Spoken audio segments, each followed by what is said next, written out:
Chapter 8 Anya app Singhania परिवार में रहेगी। हेलो रीडर्स, मैंने पिछला एपिसोड डलना मिस कर दिया था। थैंक्स टू प्रीत मैम, उन्होंने बता दिया। आप प्लीज इससे पहले वाला एपिसोड पर लीव मतलब नंबर 6 एपिसोड मैंने यूज अभी अपडेट किया है। अर्नव के मुंह से जॉर्डन का नाम सुनकर जीवन गुस्से से बेड से खड़ा हो जाता है। वो गुस्से से अपने दांत पीसकर बोला, उसने दोबारा हमारे रास्ते में आने की कोशिश की है। Now I will kill him. जीवन को इतने गुस्से में देखकर अर्नव ने उसके हाथ को पकड़कर उसे नीचे बैठ दिया, जिसे देखकर जीवन हैरान होकर बोला, अर्नव तुम इतने काम कैसे हो? वो आदमी हमारे इतने आदमियों को मारकर और तुम्हें चोट पहुंचाकर इतने आराम से छिपा हुआ है। तुम्हें तो उसे खत्म कर देना चाहिए और तुमने उसे जिंदा छोड़ दिया है। अर्नव अपनी नजरें उठाकर बिना किसी एक्सप्रेशन के साथ बोला, वो अब जिंदा नहीं है जीवन, आई विल किल हिम। तुम्हें लगता है मैं अपने दुश्मनों को बार बार माफ कर सकता हूँ? जीवन खुशी और हैरानी वाले भाव को मिक्स करके बोला, रियली वो अब नहीं रहे, पर तुमने मुझे ये बात बताई क्यों नहीं? और एक बार तुम मुझे भी बता देते, कॉल ही कर लिया होता। मेरे पास कुछ भी करने का मौका नहीं था। उस वक्त मुझे जो भी ठीक लगा माना वही किया, और अब हमें घर की सिक्योरिटी बढ़नी होगी। जॉर्डन ने मेरे ही ड्राइवर को खरीद लिया था। अब किसी पर भी भरोसा नहीं कर सकता मैं, किसी पर नहीं। ये सभी मेरी फैमिली को चोट पहुंचने के लिए बैठे हैं, and you know that I am very possessive for my family. जीवन अर्नव की बात सुन अपनी सोच में गम हो जाता है। उसे पता था कि अर्नव का मेन टारगेट जॉर्डन नहीं था, लेकिन जॉर्डन ने जो किया था उसके बाद तो अर्नव अपने घर की सिक्योरिटी और भी बढ़ाने वाला था। अर्नव उससे ख्यालों से निकलते हुए बोला, घर के सभी सर्वेंट की चेकिंग करवाओ, चाहे कोई कितना ही वफादार या भरोसेमंद हो, और हाँ, किसी भी स्ट्रेंजर को अब घर के अंदर मत आने देना।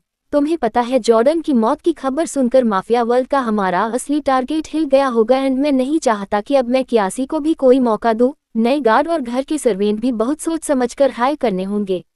जीवन ने मन ही मन घबराते हुए कहा, अब अर्नव को कैसे बताओ कि घर में पहले ही एक अनजान लड़की है। एक तो उसका कुछ पता नहीं है, और उस पर अगर अर्नव को ये पता चल कि वो लड़की है तो अर्नव मुझे जिंदा गाड़ देगा। माँ, आपने भी किस हाल में फंस दिया मुझे।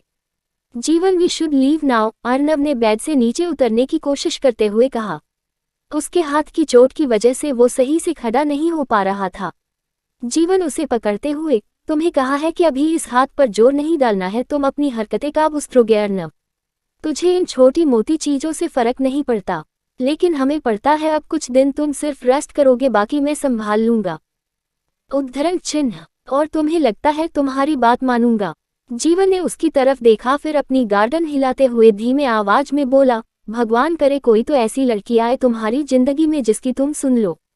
उसने धीरे से बोला, पर अर्नव उसकी तरफ देखकर बोलता है, ऐसी कोई लड़की नहीं बनी है जिसकी मैं सुन लूं। जीवन ने उसके चेहरे को गौर से देखकर कहा, शायद बनी हो, इसलिए तो अभी तक तुम किसी लड़की के लिए फीलिंग नहीं ला पा रहे। शायद कोई ऐसी हो जो तुम्हारे दिल में खुद अपने लिए फीलिंग बनाए। अर्नव ने उसकी बात को इग्नोर करते हुए कहा, अब घर चलोगे या फिर प्रवचन ही दोगे? जीवन ने अजीब सा मुंह बनाया। वो जानता था कि अर्नव को प्यार में कोई भी दिलचस्पी नहीं है। वो तो बस अपनी फिजिकल नीड को पूरा करना चाहता है, पर कोई ऐसी लड़की अभी तक उसको नहीं मिली थी जो उसके दिल को जीत पाए। तारांकन तारांकन तारांकन तारांकन तारांकन तारांकन तारांकन तारांकन तारांकन तारांकन तारांकन तारांकन तारांकन तारांकन तारांकन तारांकन तारांकन तारांकन। सिंघानिया हाउस। बेटा, अब कैसी तबीयत है तुम्हारी? हमें माफ करना, हमारी वजह से आपको इतनी तकलीफ उठानी पड़ी, कौशल्या जी ने आन्या को देखते हुए कहा। आन्या, जो कि अभी तक किसी पर भरोसा नहीं कर पा रही थी, उसे इस वक्त उनकी बातें बिल्कुल भी सही नहीं लग रही थी। वो चाहकर भी किसी पर भरोसा नहीं कर पा रही थी। आन्या अपने कदम पीछे खींचते हुए बोली, हमने कहा ना, आपने कुछ नहीं किया है, बस वो एक एक्सीडेंट था और हम ठीक है अब, इसलिए हमें जाना होगा। आप प्लीज हमें यहाँ से जाने दीजिए। कौशल्या जी उसकी फिक्र जताते हुए बोली, पर आपकी हालत ठीक नहीं है। एक काम करिए, अगर आप जाना ही चाहती है तो हमें इतना बात दीजिए कि आपका घर कहाँ है, हम खुद आपको आपके घर छोड़ देंगे। आन्या बिना किसी भाव से अपना सिर हिलाते हुए बोली, मेरा कोई घर नहीं है, मैं बस ये पर अपना सफर अकेले ही तय करने आई हूँ। शायद मेरा सफर अकेले रहने में ही है। कौशल्या जी उसकी बात सुन कुछ निराश हो जाती है। उसे आन्या के प्रति एक अजीब सा लगाव हो रहा था। आन्या की मासूमियत और इतना सब कुछ झेलने के बाद भी वो जिस तरफ उनके सामने खड़ी थी। बेटा, आप ऐसी बातें मत करिए। भगवान ने किसी को भी अकेले गम सहने के लिए नहीं भेज है। भले ही खुशी में आप अकेले रहो, पर आपके गम में कोई आपका साथ दे रहा है तो उसे मत छोड़िए, और जिंदगी के सफर में कोई नया कोई हमसफर मिल ही जाता है। आपकी तो उम्र ही भी बहुत कम है, आपके लिए एक DSRVING लाइफ पार्टनर जरूर होगा बेटा।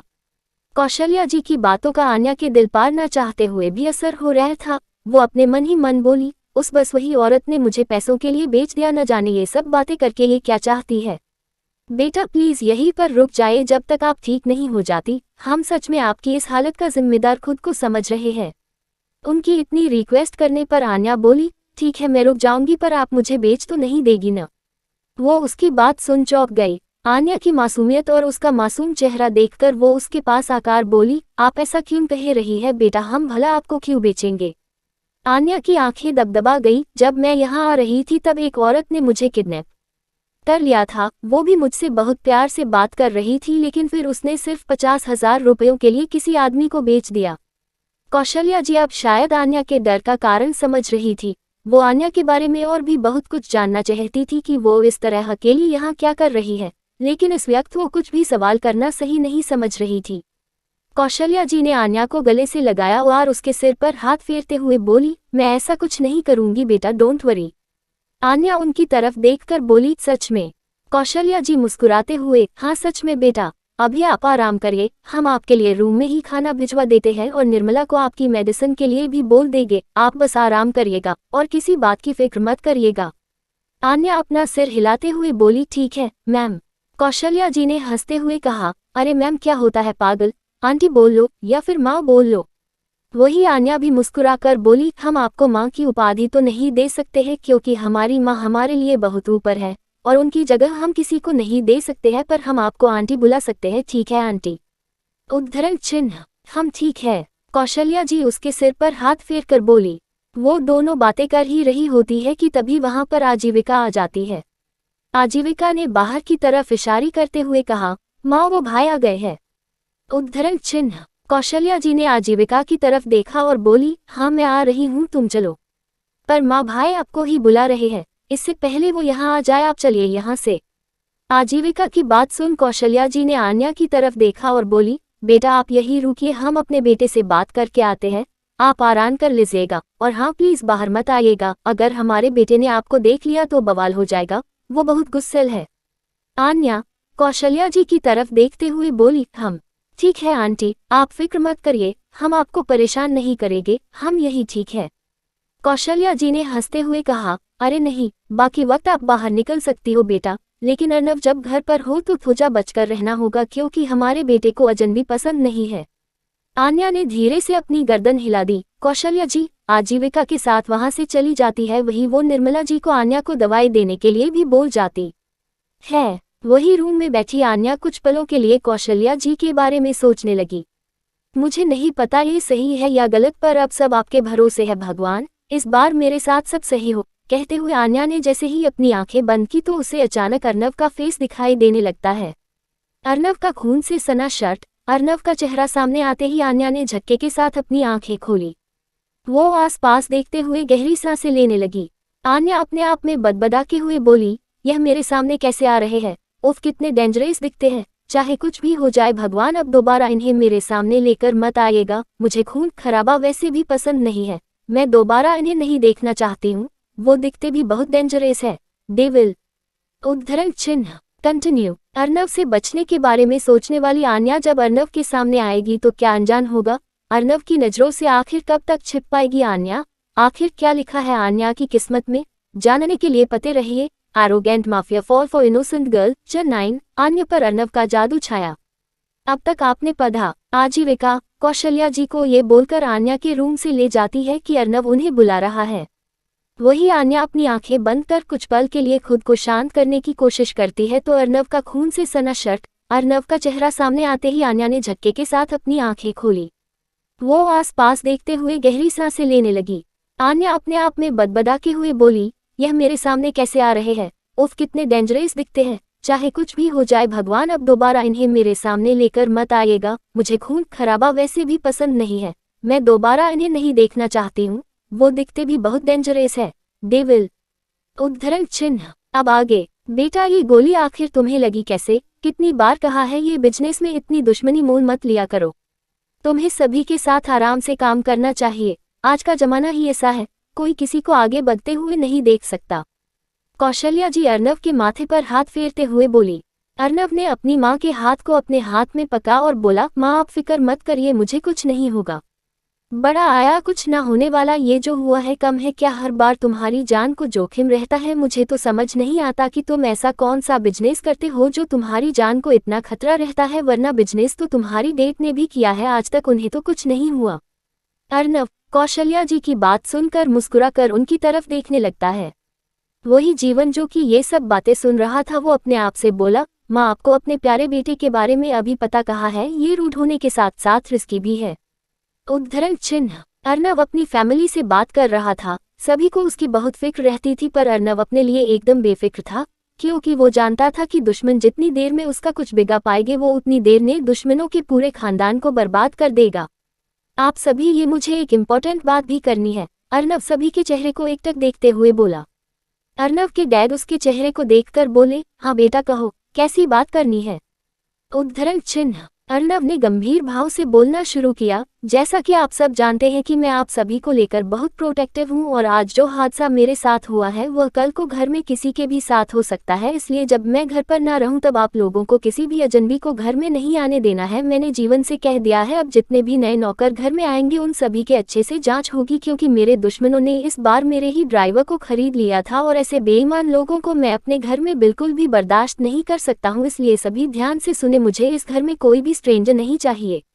अर्नव के चेहरे पर बहुत ही सीरियस एक्सप्रेशन थे, जिसे देखकर कौशल्या जी जीवन की तरफ देखने लगती है और जीवन आजीविका की तरफ सभी एक दूसरे के चेहरे को ताक रहे थे।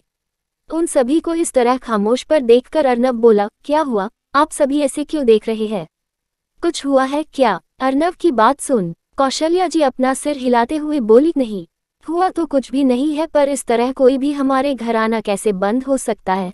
तुम्हें तो पता है घर के हजारों काम होते हैं, और कभी कोई सर्वेंट नहीं आ पाता है तो उसकी जगह उसका कोई रिश्तेदार आ जाता है, तो कौशल्या जी इतना ही कह पाए, तभी अर्नव बोला, जिसे भी छुट्टी लेनी है वो परमानेंट छुट्टी लेवे, मैं किसी अनजान को बर्बाद नहीं करूंगा।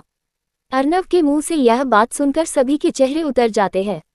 वही आजीविका ने गहरी सांस लेते हुए मन में कहा, यह क्या बोल रहे भाई, अगर ऐसा हो गया तो उस लड़की के बारे में भाई को कुछ पता चला तो वो सभी पर गुस्सा करेंगे, हम क्या करेंगे। अभी तो भाई को देखकर लग रहा है वो इस महीने घर से ही सारा काम करेंगे, या फिर जीवन उनकी जगह से सारा काम संभालेगा, पर अगर भाई घर पर रहे तो फिर खतरा बढ़ जाएगा। उफ, ये क्या मुसीबत है। आजीविका अपने ख्यालों में गुम थी कि तभी अर्नव की आवाज उसके कानों में पती है, जिससे वो चौंक जाती है। क्या हुआ आजीविका, तुम किस सोच में गुम हो। आजीविका अर्नव की आवाज पर उसे चौंक कर देखती है, वो हबदा कर बोली, नहीं नहीं भाई, कुछ भी तो नहीं। उद्धरण चिन्ह। बताओ क्या बात है। उद्धरण चिन्ह। आजीविका के चेहरे के एक्सप्रेशन देखकर बाकी सभी की धड़कनें भी तेज हो गई। भाई वो मैं सोच रही थी कि मुझे तो रोज कॉलेज जाना पड़ता है, तो मैं अकेली ही जाती हूँ, क्या अब मुझे कॉलेज जाना भी बंद करना होगा। आजीविका अपनी उंगलियों को आपस में फंसाकर बोली, नहीं बेटा, तुम्हारी पढ़ाई पर कोई असर नहीं होगा, बस कल से तुम्हें कॉलेज छोड़ने के लिए जीवन तुम्हारे साथ जाएगा, और हाँ, कॉलेज में कोई नया स्टूडेंट आए तो सोच समझकर दोस्त बनाना। उद्धरण चिन्ह। अर्नव की बात सुन आजीविका ने अपना सिर हिला दिया। वही जीवन के चेहरे पर हल्की सी स्माइल आ जाती है, वो तो मन ही मन बहुत खुश हो रहा था कि उसे आजीविका के साथ ज्यादा वक्त बिताने को मिल जाएगा। जीवन के दिल में खुशी की लहर दौड़ पड़ी, वो आजीविका के चेहरे को एकटक देखने लगता है। वही आजीविका ने अपनी नजरें घुमाकर जीवन की तरफ देखा। जीवन को इस तरह मुस्कुराते हुए देखकर आजीविका की आंखें छोटी छोटी हो जाती है। वो खुद से बोलने लगी, हद है आजीविका, तूने तो खुद रे ही पैर पर कुल्हाड़ा मार लिया है। एक मुसीबत कम थी जो दूसरी पाल ली। नहीं मतलब तुम्हारे अंदर जरा सा दिमाग नहीं आया। अब ये लंगूर मुझे छोड़ने जाएगा, हर वक्त मुझसे लिपटा रहता है। अगर हम दोनों एक साथ यूनिवर्सिटी जाएंगे, या तो यह मेरा खून कर देगा या फिर मैं इसका।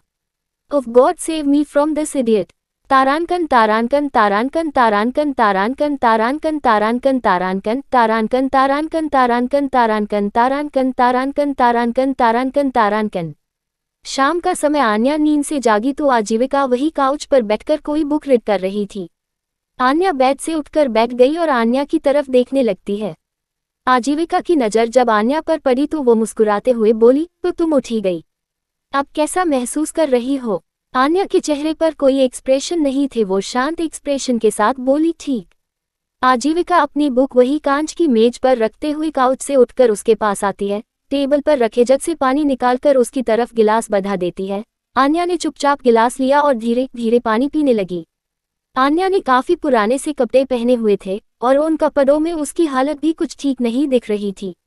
आजीविका टेबल पर रखे कुछ कपड़े आन्या की तरफ बढ़ाते हुए बोली, तुम चेंज कर लो, तुम्हारे कपड़े गंदे हो चुके हैं। मॉम ने कुछ देर पहले ही तुम्हारे लिए ये कपड़े मंगवाए हैं।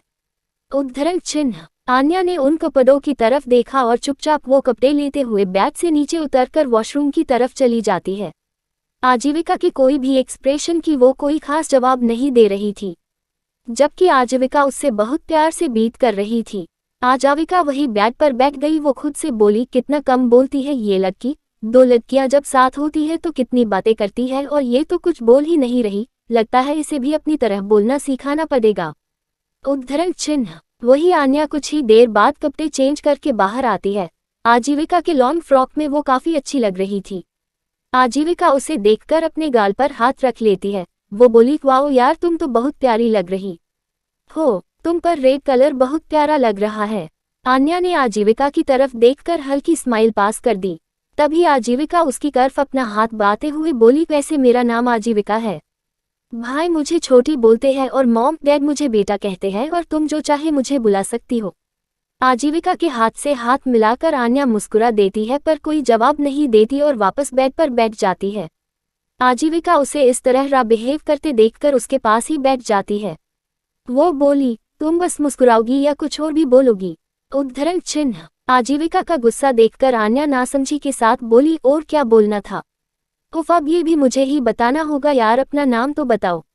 उद्धरण चिन्ह। आन्या ने आजीविका से मुस्कुराकर कहा, मेरा नाम आन्या है। उद्धरण चिन्ह। आन्या प्यारा नाम है, इंटरेस्टिंग। तभी आजीविका का कोई और सवाल आन्या के सामने प्रकट होता उसके कानों में कौशल्या जी की आवाज आई, आजीविका यहाँ आओ। हाँ मॉम आई। उद्धरण चिन्ह। सुनो, मुझे मॉम बुला रही है, मैं चलती हूँ। बाद में तुमसे मिलने जरूर आऊंगी और अगर कोई भी जरूरत हो तो निर्मला को बोल देना, ओके? आन्या ने उसकी बात पर अपनी गर्दन हिला दी और जाती हुई आजीविका को देखती रहती है। उफ! आन्या के मुंह से एक गहरी सांस के साथ यह शब्द निकल पड़ा। रात का समय। घर में सभी डिनर करके सो चुके थे। वही रूम में बेड पर लेटी हुई आन्या यहाँ से वहाँ बस करवटें बदल रही थी। वो कब से सोने की कोशिश कर रही थी पर उसे नींद आने का नाम ही नहीं लेती। उसने डिनर तो कर लिया था, दवाई भी ले चुकी थी, पर कुछ तो था जो उसे बेचैन कर रहा था। आन्या ने दोबारा करवट बदली और सोने के लिए जैसे ही अपनी आंखों को क्लोज किया तो उसकी आंखों के सामने अर्नव का खून से लथपथ हाथ आ जाता है, जिसे देखते ही आन्या डरकर उठ जाती है और गहरी सांसें लेने लगती है। उसके चेहरे पर पसीना आ गया था जबकि रूम में एसी चल रहा होता है। उफ, ये क्या था? उसने अपने आप से कहा। पास ही टेबल पर रखा पानी का गिलास वो अपने गले से नीचे उतार लेती है। उसकी धड़कनें पूरे शोर के साथ चल रही थी और चेहरे पर घबराहट देखी जा सकती थी। इस तरह बार बार उनका चेहरा अपने दिमाग में नहीं ला सकती मैं। वैसे भी मुझे उनसे बहुत डर लग रहा है। न जाने ऐसा क्या करते हैं कि इतना खून खराबा। पहले ही दिन ये सब देख लिया, आगे तो पता नहीं क्या क्या देखने को मिलेगा। नहीं आन्या, नहीं, ये गलत है। होश में आ। यूं बार बार उस शख्स का चेहरा अपनी आंखों के सामने लाना गलत है। न जाने क्या बला है, दिमाग पर ऐसे छप गई है जैसे कोई फेविकॉल का लेप हो। कहते हुए वो अपने ही माथे पर चपत मारने लगी। फिर कुछ पल बाद सोचते हुए, शायद यह इसलिए हो रहा है क्योंकि आज तक मैंने कभी किसी लड़के को नहीं देखा। आज पहली बार किसी को इतनी देर तक देखा और वो भी खून से लथपथ को दिमाग पे उसकी तस्वीर छपना तो तय है। और भगवान, अब कसम से दोबारा उनको देखना तो दूर की बात है, उनकी आवाज भी सुनाई दी तो भी अपने कान बंद कर लूंगी। कहते हुए आन्या ने अपने कानों पर अपने हाथ रख लिए। कंटिन्यू। आन्या से दूर रहने का सोचने के बाद भी बार बार अर्नव का चेहरा आन्या की आंखों के सामने आ रहा है। आन्या खुद उलझी हुई है कि वो क्या कर रही है। आखिर कैसे सुलझाएगी वो इस पहेली को, और क्या वो ज्यादा देर तक अर्नव की पहुंच से दूर रह पाएगी? जानने के लिए पते रहिए फॉल फॉर इनोसेंट गर्ल।